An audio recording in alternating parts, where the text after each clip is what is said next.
Good morning, good afternoon, good evening. It is Boomba right here on your Boom Radio NG. My name is Alajaluko and Davido. Warm welcome to the bar this afternoon. It promises to be a very interesting one as we're going to be talking about quite a number of things today. Today is looks like the federal government has finally decided to, basically the federal government decided to look into the issue of the crude oil in Nigeria.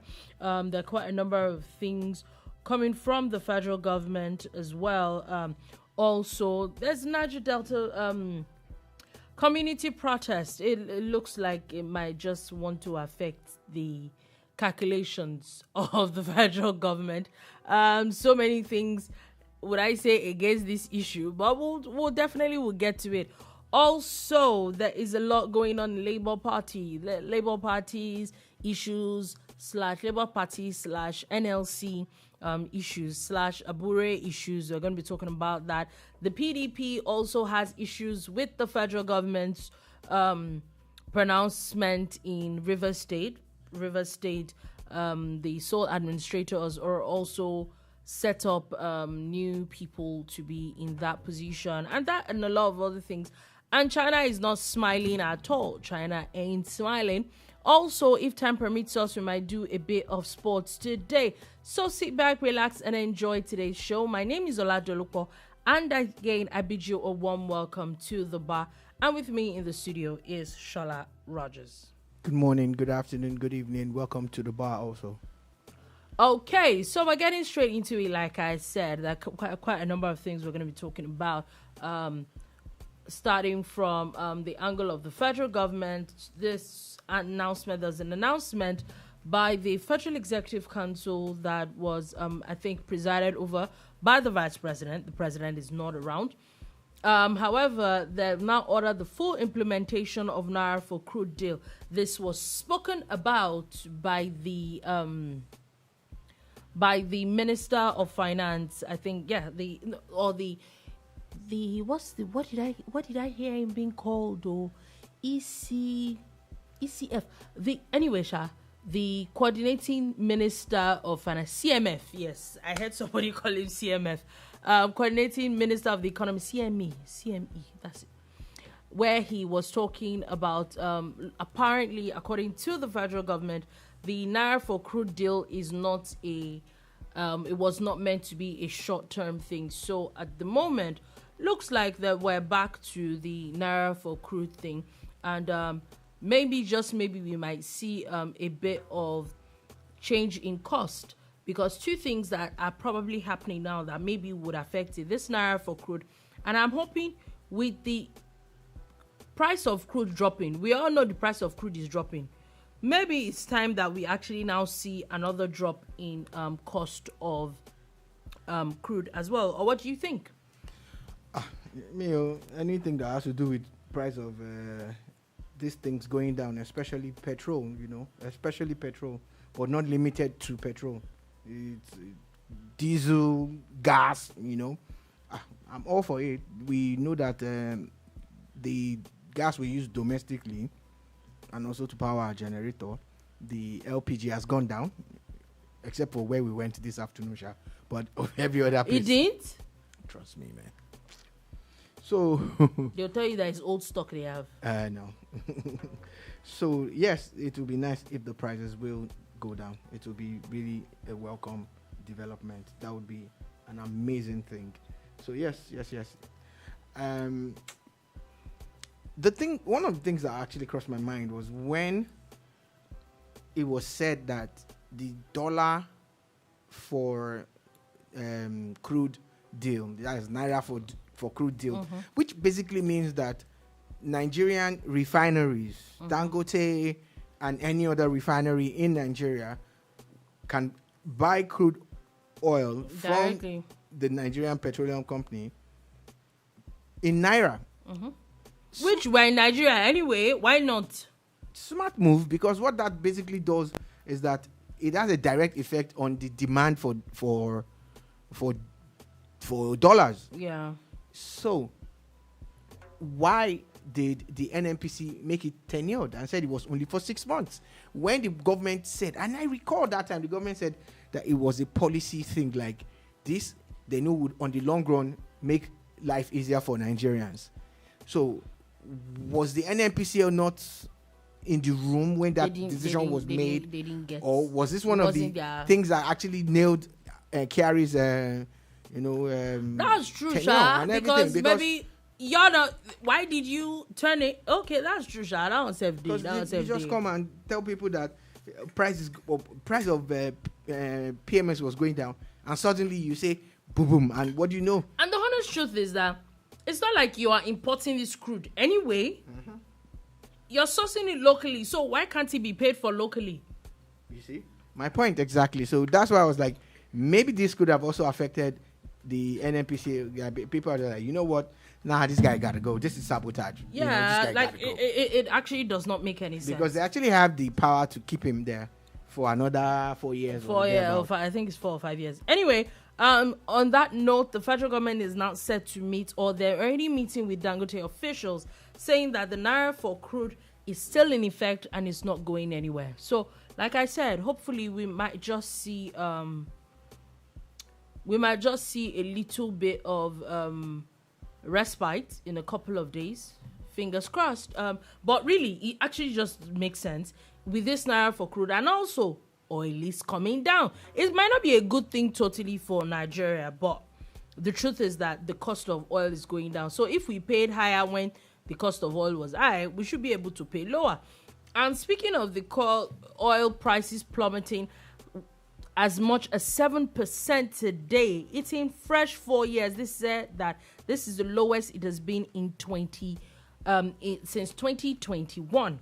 And interestingly, what they're looking at is a lot of things. First, he started dropping with Mr. Trump and his tariffs. Now, China decided to wake up this morning and say, you know what? Nobody has monopoly of tariff.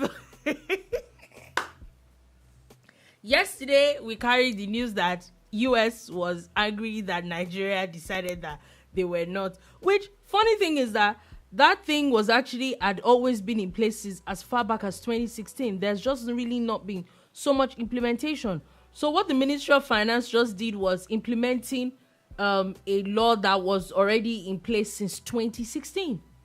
And now the US is complaining. Now, we wake up this morning and China has imposed as high as 84% tariff on US goods from tomorrow. They're not even giving them tomorrow. You bring goods in to China, you're getting a tariff. You get a tariff. Everybody gets a tariff. Let's go on this tariff thing. Now, the price of crude that Dolupo referred to definitely is something that we need to talk about before and of course it's tied to the tariff wars anyway. We're talking about $7 being shaved off at some point. Sure you get. Then it came to about $3, $4 and all of that. And that's a lot when you look at, so crude is now hovering around $57 to $60 per barrel. Yeah. Now for countries that have projections, Nigeria is one that we need to sell. I think that at the moment, apparently, maybe it's a good thing at the end of the day that this year's budget was, I think, about 35% only based on oil. Yeah. Maybe it's a good thing finally. So beyond the budget, there are projections for income also, because the budget, there's a benchmark, but there are also projections for income. And there are a lot of countries that have this, especially the OPEC countries, they have their quota, and of course they have their projections based on, we need to sell X million barrels a day, to be able to do the things that we plan to do in our countries, in our various countries. Now, nobody saw this coming, actually. We didn't. No, nobody. I don't think anybody predicted it. Again, Donald Trump, in my opinion, is making one of the biggest mistakes that any person can make, except, like he said, that maybe down the line people will look back and said he was right. It was. I doubt it. But that's what he's saying. He tweeted it, and he's always tweeting. So he's tweeted that and said that down the line people will see that he was right. How can you be right when you are basing your tariffs on trade deficit? It doesn't work like that. I saw a video And someone actually pointed out that a man that is in debt to the point of about $1.8 million, how can he run the economy well when he personally is not doing well in his business? Do you get? And that's a pointer for people when they are electing leaders and everything, So, again, China has responded. Now we have this tariff ping pong going on where you serve Islam, Now we're in the rally stage, and it's not going to augur well. China did not stop there. They've also blacklisted some American companies that they claim are selling, and some AI companies they claim as tech companies and weapons companies are selling stuff to Thailand. They have this issue with Thailand already, which is now on the front burner because of this. There are issues with America. Now, America imports a lot of things from China.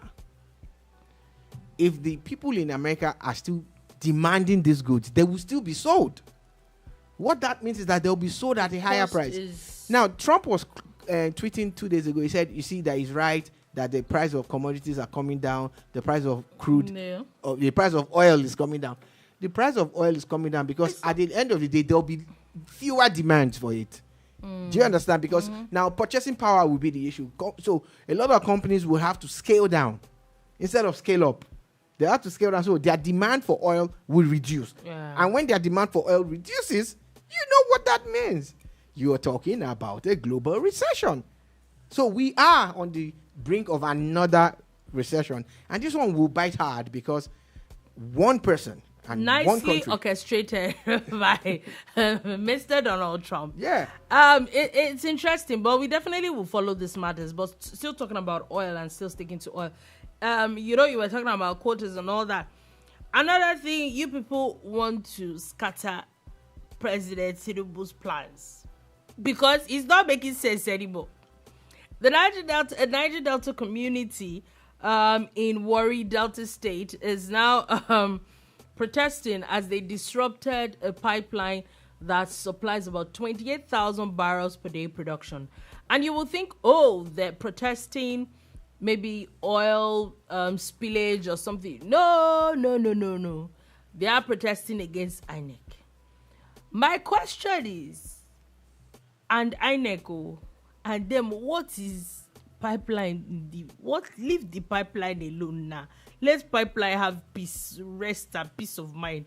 But no, you people want to shame President Tinubu, which I'm not saying is a good or a bad thing. I'm just saying that why not leave this pipeline alone? Yeah, the president, of course, has his heart set on reducing inflation in Nigeria. He set a target. Yeah. And a lot of us felt it was unrealistic. But when things started looking up, I'm sure it's one of the stories that Dolupo has on the list. The recent report by the CBN, they just dropped about an hour or two ago, talking about the deficit and everything and the trade surplus.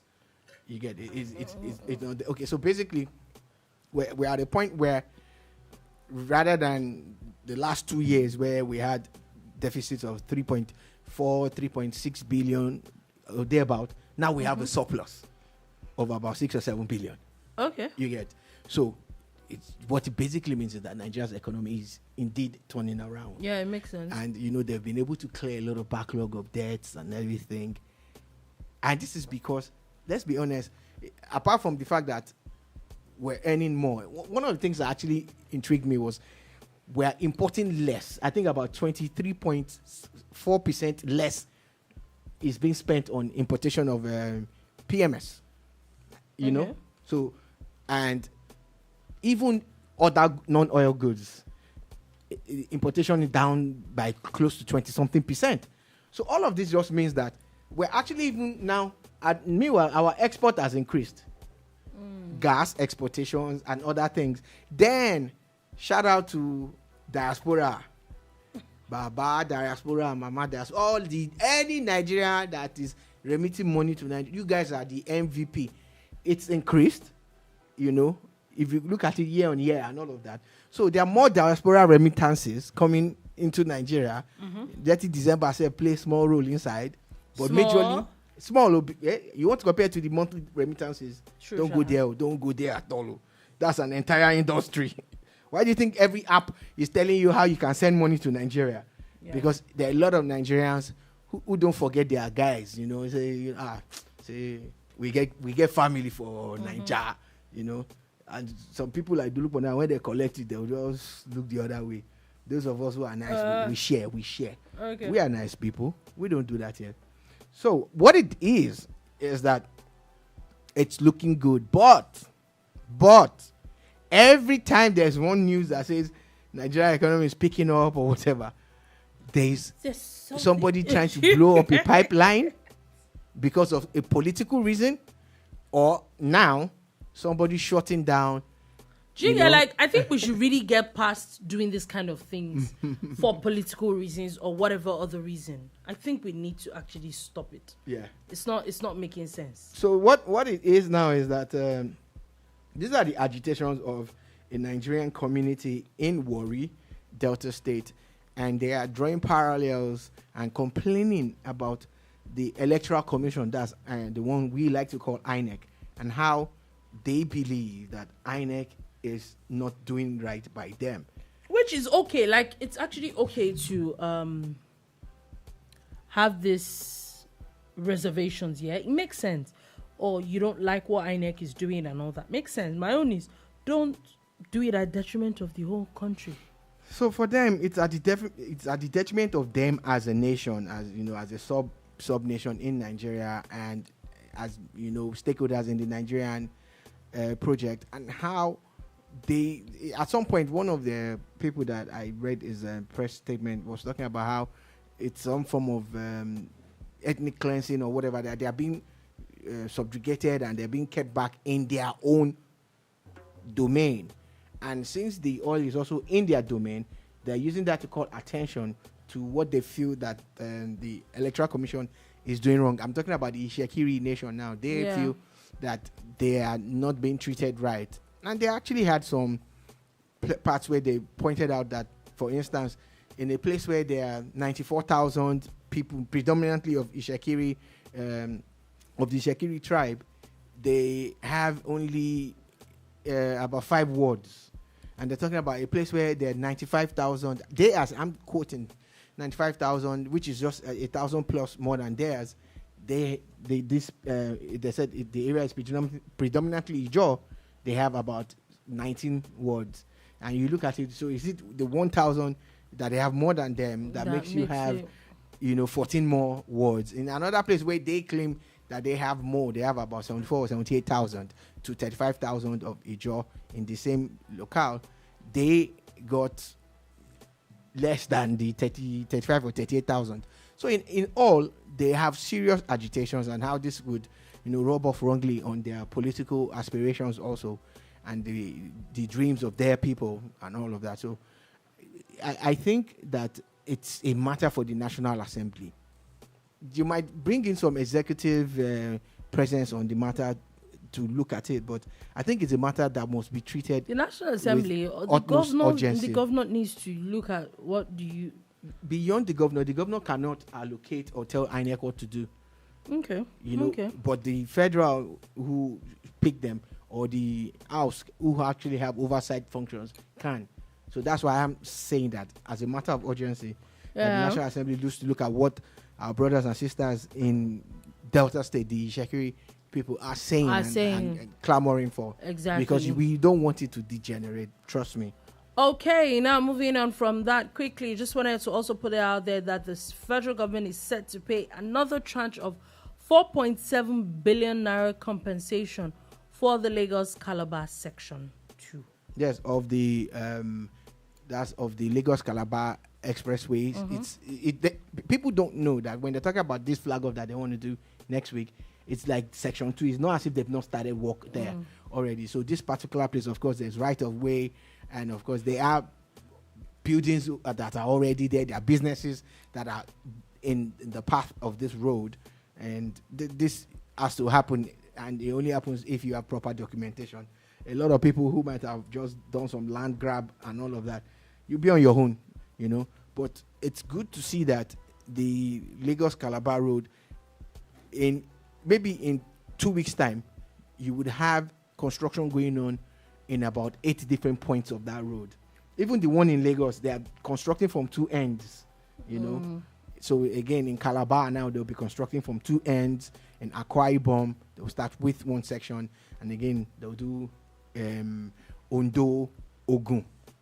So it's looking good. We'll see. We'll definitely see what happens there. Now, let's move on quickly from the issues of the federal government, and let's go to a bit of politics. First things first, Labour Party. Looks like Labour Party National Excos Council meeting held today, led by Nenadi Usman. Interesting that Governor Otti and the former presidential candidates of the party were all present. I remember that the caretaker committee as well, they were present, and I think it was even in Abia State when that was done. Now, there's quite a bit of issues because now, like, there's still not the clarity of if this NEC, or would we say if the caretaker committee is legal or not. Now, there's also the issue where Labour Party is also threatening, saying that NLC wants to run over the party. So there seems to be a lot of issues from left, right, and center. Let's start with one of the issues that you might have glossed over, but I know you were going to come to it. There is an election in Anambra, a governorship election in Anambra in November. Yeah. And apart from the PDP that has failed to have candidates, which is still very laughable. Yeah, a wicked person. That they don't have candidates is my fault. No, the fact that you had to rub it in. The fact that I have to point out the truth. Okay. If that makes me wicked, it's fine. I love it. So in my wickedness, I have pointed out that the PDP do not have a governorship candidate. See, can you see? It's laughable.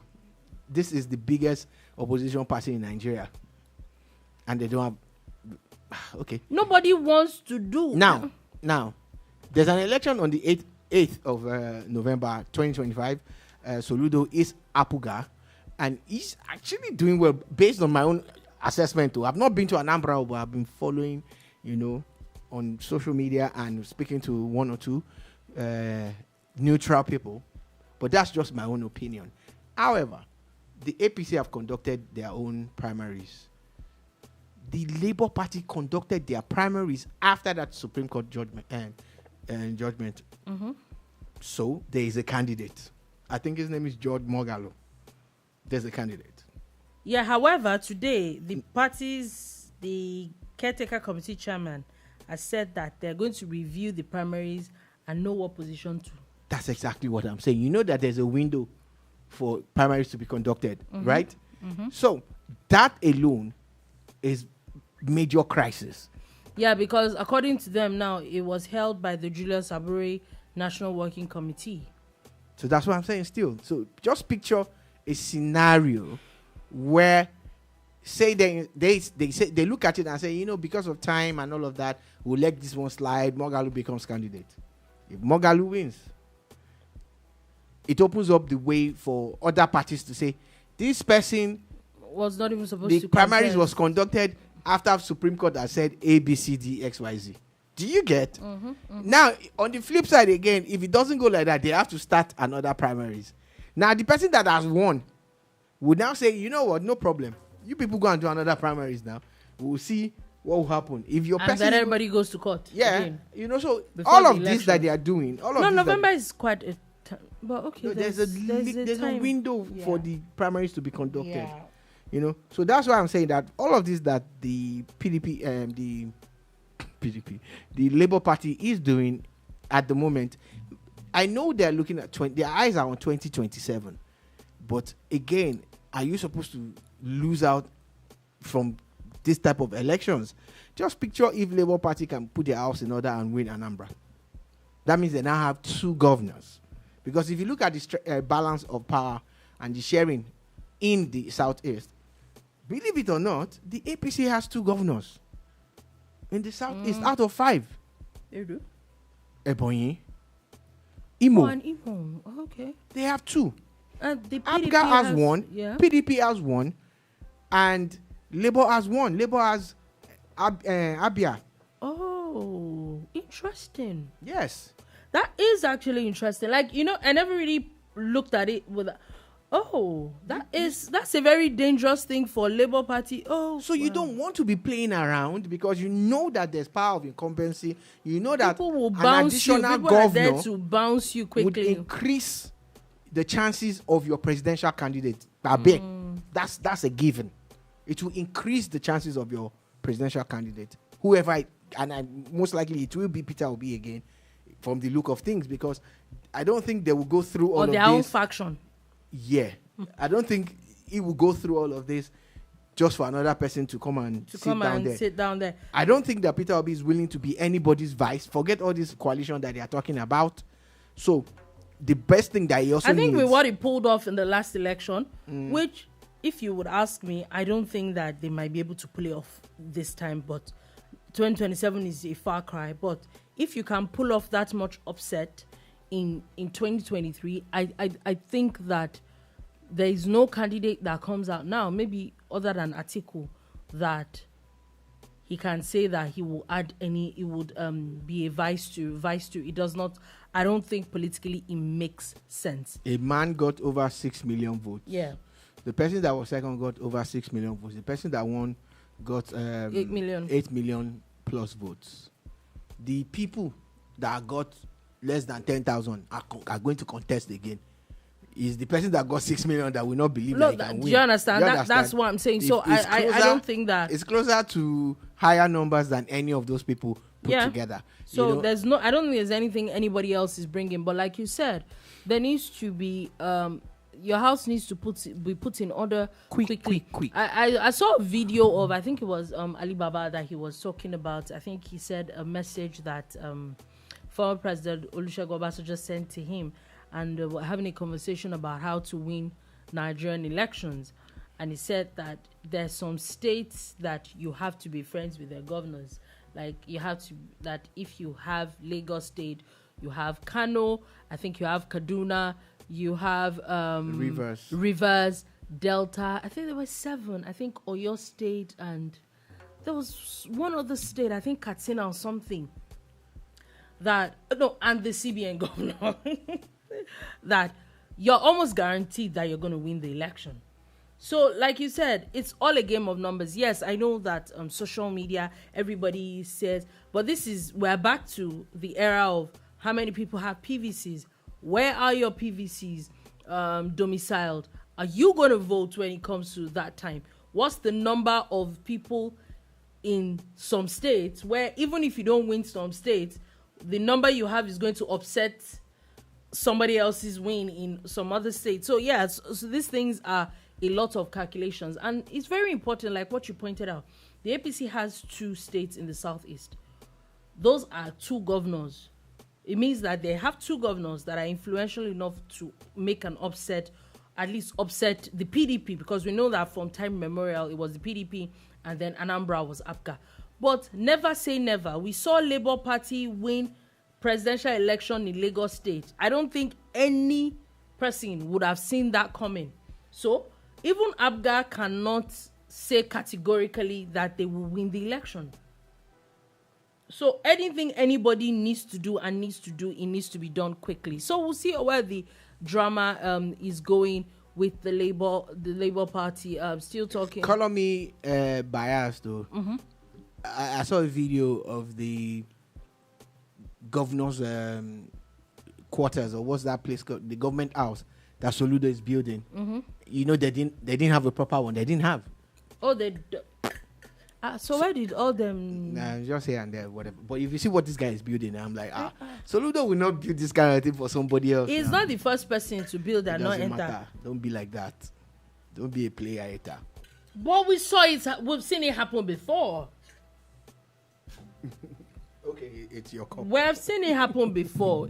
You can build it and not enter. I'm not saying categorically like he's going to lose. I'm just saying that.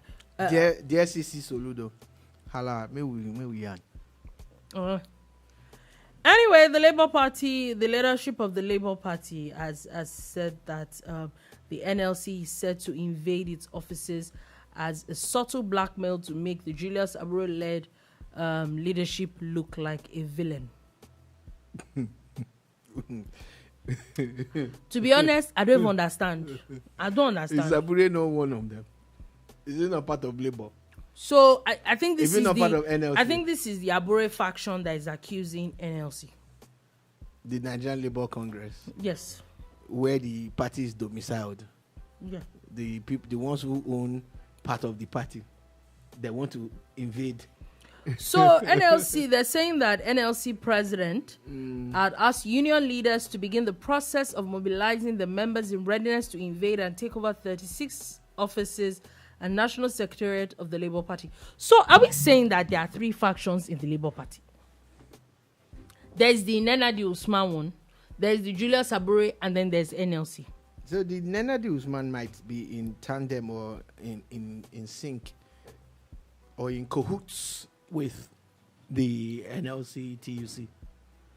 It's possible. That means Aburo has fallen out with them. Okay. That's what it means. I honestly don't understand. Maybe that's what it means. Maybe, okay.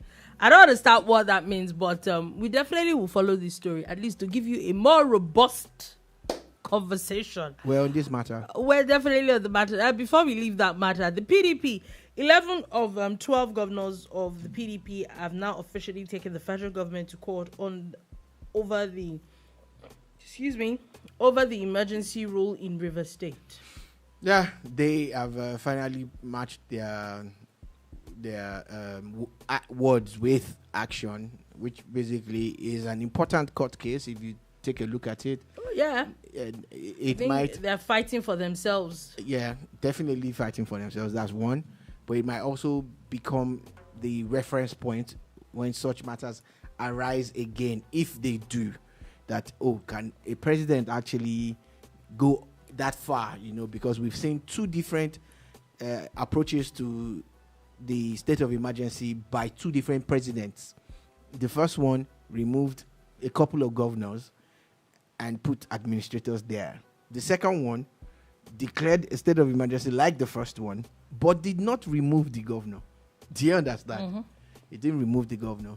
And alongside the fact that the briefing that this administrator has now, the one in Rivers State, seems to be total. He's actually going about his work like they don't exist. You guys, for the next 5 months or so, I'm the president of this state. I didn't make a mistake. I didn't say governor because he answers to nobody. You understand? Being an administrator. So apart from people who had resigned, some were asked to leave. And one of the most important ones, I'm bunching this with the other story that I know Dolubo is coming to, or is that, which is the appointments by the administrator. No, we're not there yet. We're still talking about the court case. So, since they're intertwined, I thought you were going to mix it up. So let's stay with the court case. What this means, again, is that some people in the PDP are not happy with this. Because I don't think we have only 11. The 12. Exactly. So there's a very obvious when this conversation started. Yeah. Remember that it was the South governors that had first announced, and if I'm correct, I think the Cross River governor, is it Cross River? Akwa Ibom, I think. Akwa Ibom. Yeah. No, not the Akwa Ibom governor. I think it's a governor in the southeast. It's a governor in southeast, south actually. I don't know. It's not Akwa Ibom. Okay, well, Fubara cannot be a part of it. Maybe that's why they are 11. Okay, that makes sense actually, because I remember that it was a particular governor from the south that had come out to say that. No, okay, now I remember it was south governors. However, not all south governors are PDP governors. Yeah, it was Okpeolo that pulled out and said. No, Okpeolo and the Cross River governor as well had said that he does not know anything about it. Please do not. He was not informed. I think he's an APC governor as well. They had come out to say that they do not know anything about it and it's not their business. However, 11 governors, like you had said, minus the suspended governor, have now gone to court. Adamawa, Enugu, Osun, Oyo, Bauchi, Akwa Ibom, Plateau, Delta, Taraba, Zamfara, and Bayelsa states. They have not all gone to court, basically asking the Supreme Court for interpretation if the president has the powers to do what he does. So it's important that the Supreme Court weighs in on this one. Yeah, they're asking the Supreme Court to stop the president from... The same set of governors, not all of them, are not actually respecting what the Supreme Court said about the local governments, though. No. They're still finding some ways and acting all funny. But you see, this. No, you know that is until something affects us. There are a lot of things that don't even let's start that conversation, because you are okay with doing things when it's, but then you now run to court when it's another matter. And if you look at some of the strides by some local government chairmen in Lagos, for instance, you start to think like, man, we need the local governments to function. And the problem is that I think that we need it to function so much so that I think even the job of the governor will be easier. You know, I think it's the Agboyi Ketu, and the number of houses that he has constructed, and he's actually building another set now.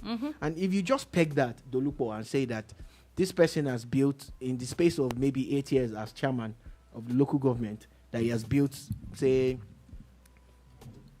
5,000 apartments. Yeah. Multiply that by 774. If every local government chairman built 5,000 apartments, what would that do to the housing deficit in Nigeria?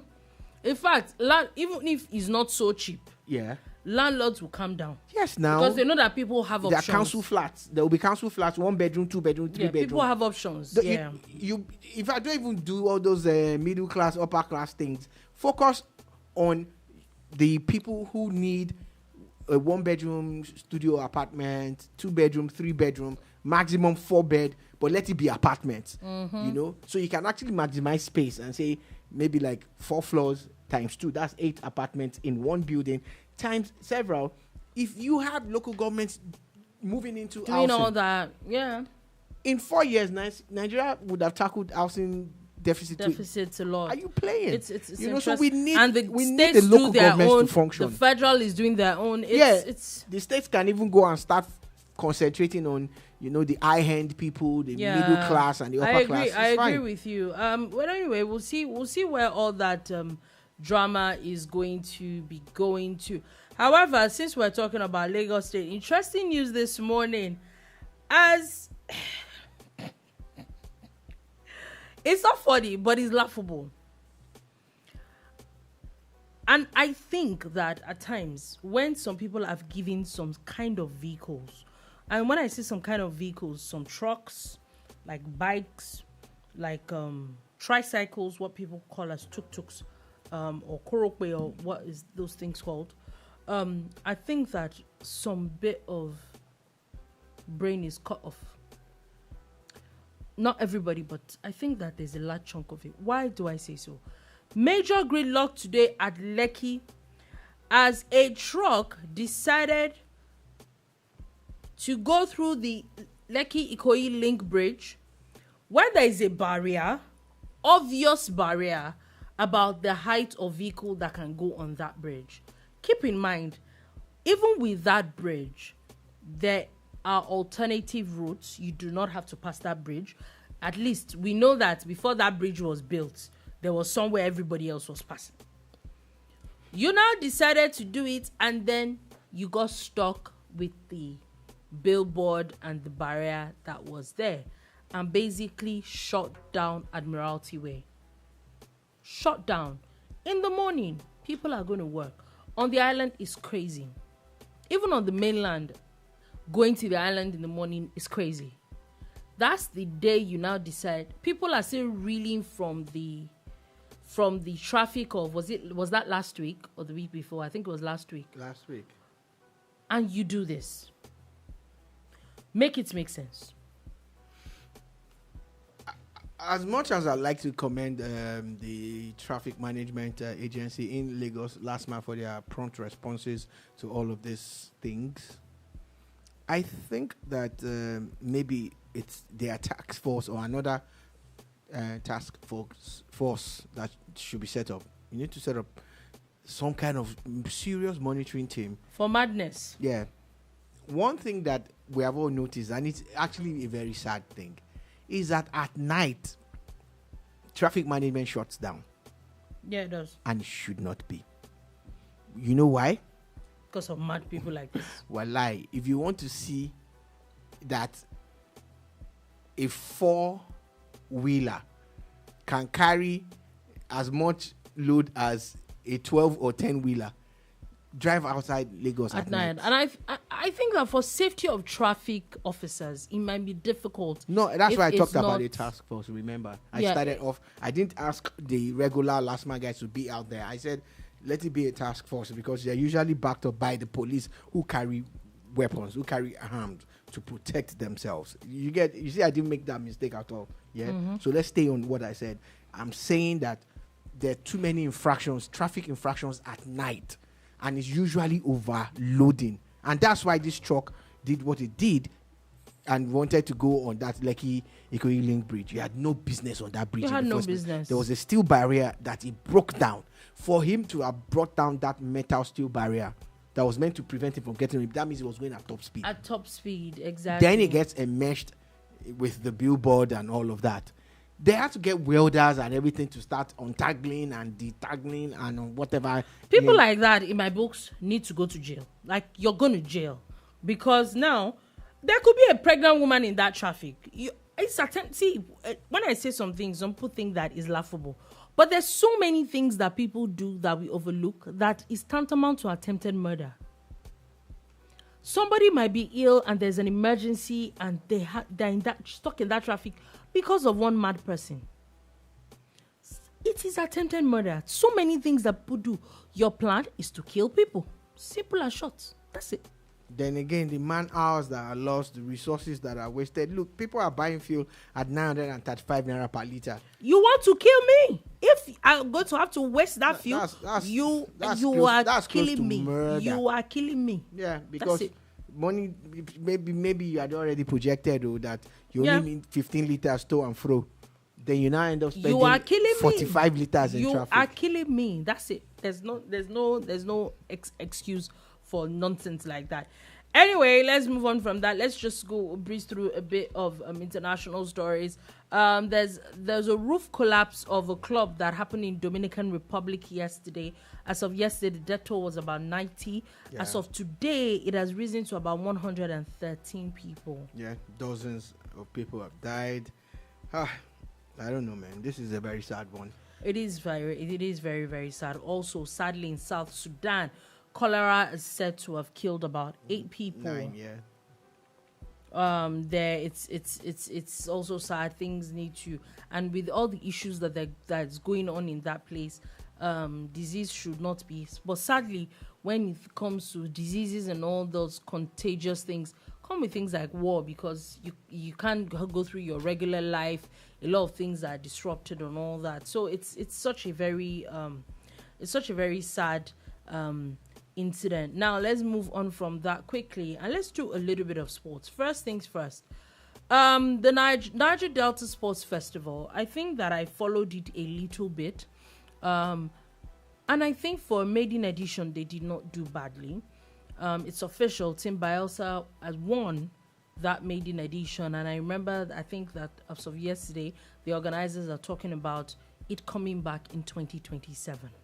You know, the funny thing about this is that if you've been following grassroots sports development in Nigeria and grassroots sports events in Nigeria, you would know that the winners for the National Sports Festival have come majorly from the South.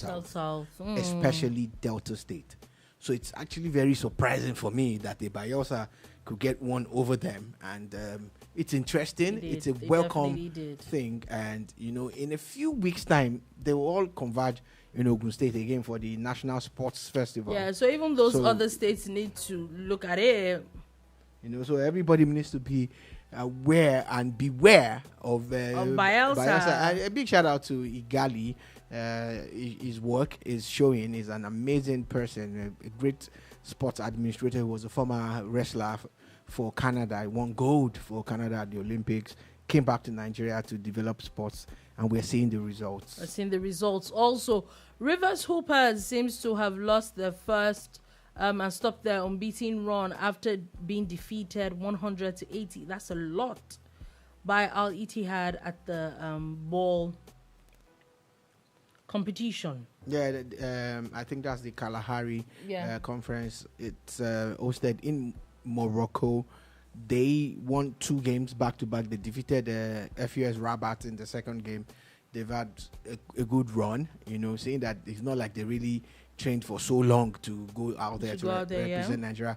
But at the last Ball Africa, they actually did very well. They went almost all the way. I think they were third. They almost won it, but they fell short somewhere down the line. But here now, this means that they're still going to get a good chance to go far.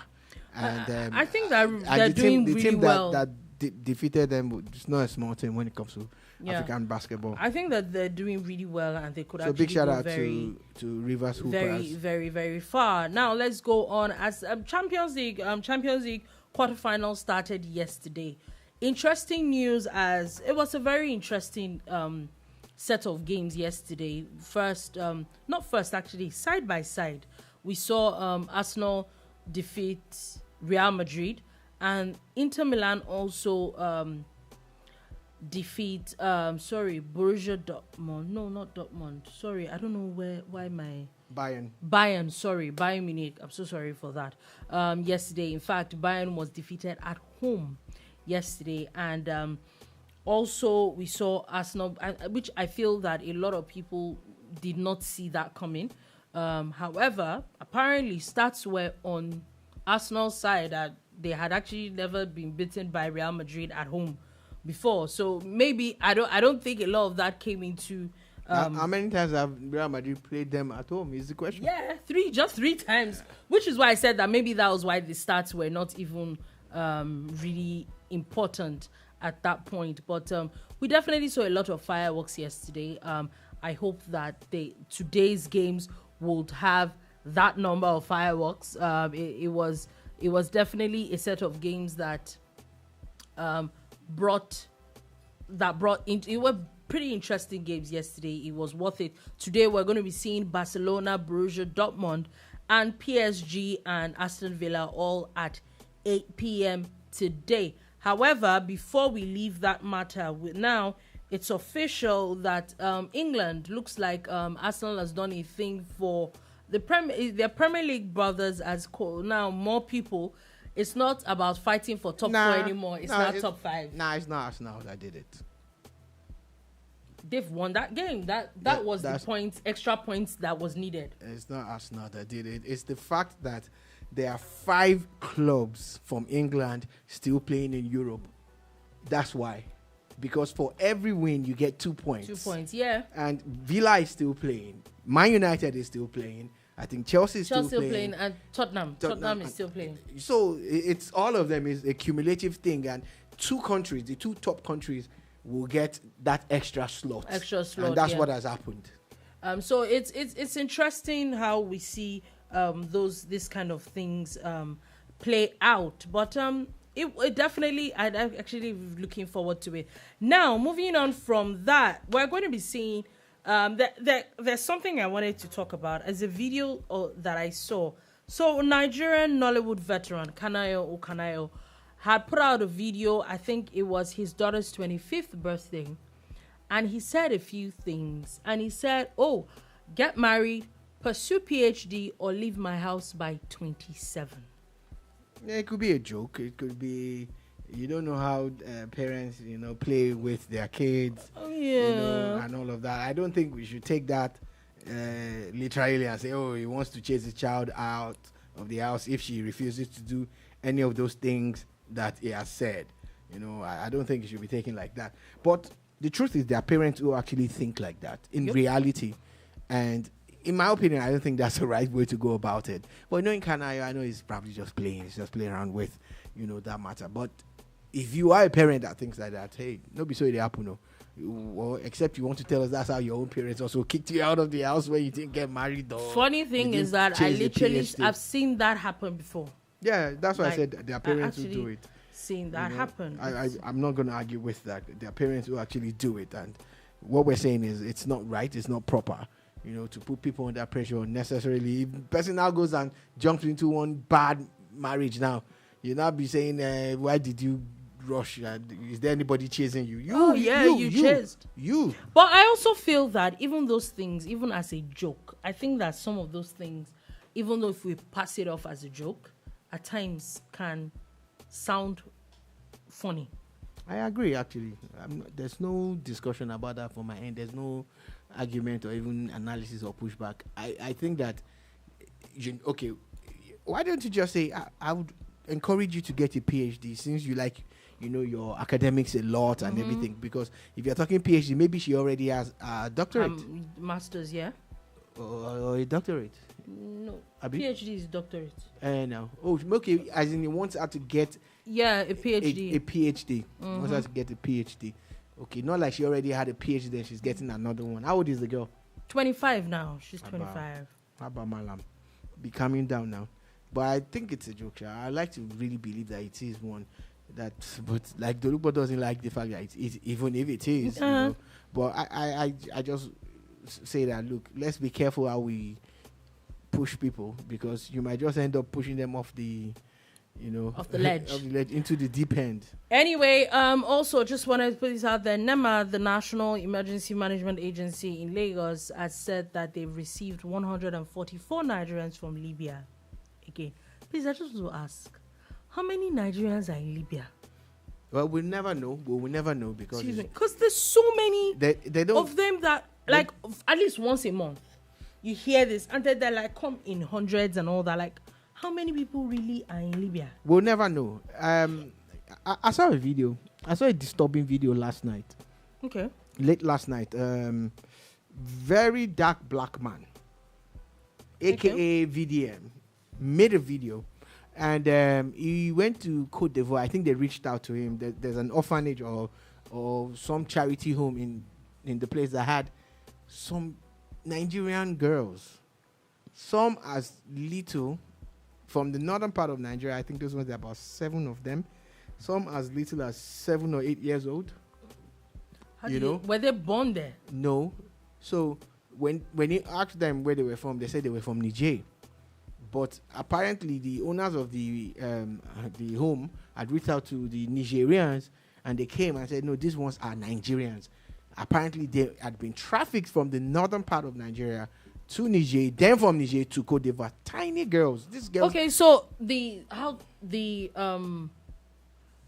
orphanage now got hold of them. They're staying in the orphanage, and they just got there. So they reached out to very dark black man. They said that they had reached out to the Nigerian agencies and they made promises, but they are empty promises in their own words. So I think he flew down to Côte d'Ivoire and he's back in Nigeria now. And he made that video. Then there was a girl that was 15 years old. Said they told her parents that she was coming to take care of a child, but apparently she's being trafficked into sex work. So she's from the south. Then there was another girl from Ibadan who also mentioned her name and said that she was just coming back from school and she was on her way home when a madam offered to give her a ride, and she stupidly got into the car and she found herself in Côte d'Ivoire. So, she said that she had not been trafficked into sex work. That lady's she or that girl's made own into a slave. It's sad, but you say, okay, that's an unfortunate issue. The lady that was said to have, or the girl, because it's not even a lady, a girl that was said to have told her parents that she was coming to come and take care of a child.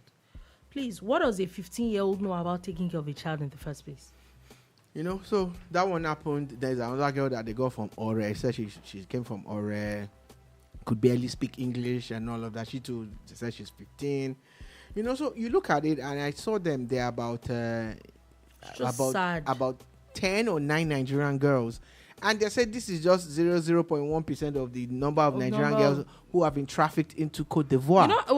We're just talking about it. Was it yesterday morning that was it yesterday or 2 days ago that we're talking about it, about how it was yesterday, how someone had put it out there that if they ask you to go anywhere, that there are no jobs anywhere out of Nigeria. If you're going anywhere in Africa, that's a lie, that you're just taking you to get trafficked. And as close as Ghana, like, and I'm like, okay, so I don't know how it works in a lot of places, but I'm like, I'm not even sure that you hear that much, that kind of thing, even in Nigeria.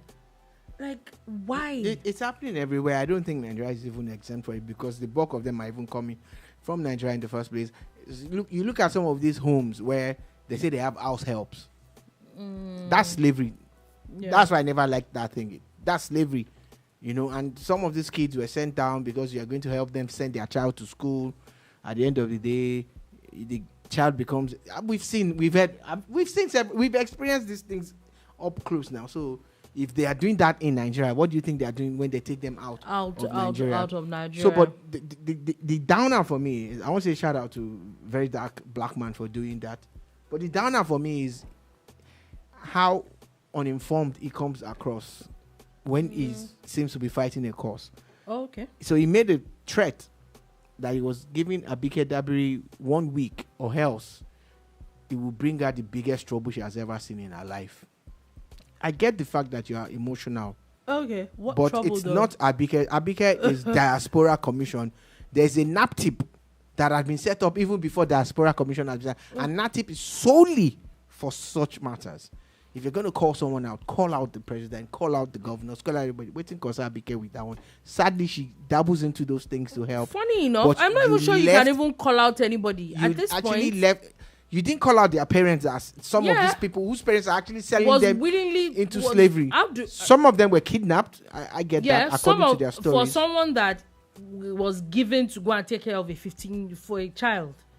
If the girl is 15 now, she probably wasn't 15 when she was taken. So I like him, but I think that you dropped a threat and said in 1 week, what's going to happen? What's going to happen? What's going to happen in 1 week? Anyway. If I am Abike Dabiri, I will do nothing and just see that trouble that you want to bring. Brother, if you want to help people, make you help them without the unnecessary pressure and drama.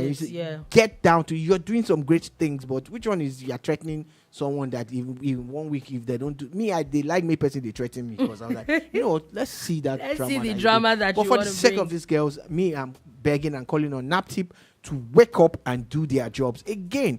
Now we must ask ourselves these questions: how did these girls cross all these borders? How did they cross? Look at the girls from the north. Because it's interesting how you go to the airport and you can't even enter airport. You can't even go on once you're a child.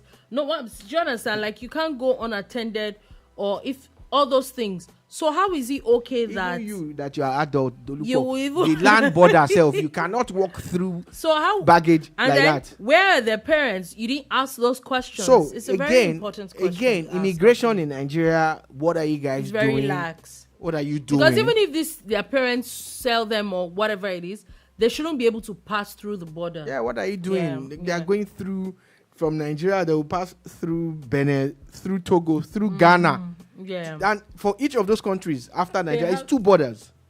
It's 2 borders. In and out, in and out, in and out. It's such a very So how are they able to do all of that and get to Cote d'Ivoire? So I pity the Ivorian government, because I'm sure they must be full of it by now. Like, where are these Nigerians coming from? Please go back to where you're coming from. Please, people just need to go back, and let's stop this. Anyway, finally, before we go, just one liner. Davido has now announced that he's getting married. For his white wedding is happening in August in Miami. I'm like, oh, okay, he's not done that yet. So like, that one that happened in VI that day. No, last year. it was just that one is traditional wedding. Yes, it takes another year or 2 before you do white wedding. See, they know they tell person we get money how to spend the money. But funny enough, I saw his interview and he was being asked about his children and baby mamas, and he's like, he's done. Like, he's just done. Like, the drama he has in his life is done. Maybe experience really is the best teacher for a lot of people. Anyway, on that note, that's all we'll take today. All the people that were vexing, they invited you, they didn't invite you. It's Miami now. It's Miami, so they are not the first thing is for you to get a tariff-free visa. Then a tariff-free flight. And then tariff-free hotel or Airbnb. Then invite Inko. That one go get tariff, Abi. Davido, tariff their daddy. Please, let's be going. Please, we are going. We'll see people tomorrow at 3 p.m. West African time. Have a beautiful, beautiful day. Peace.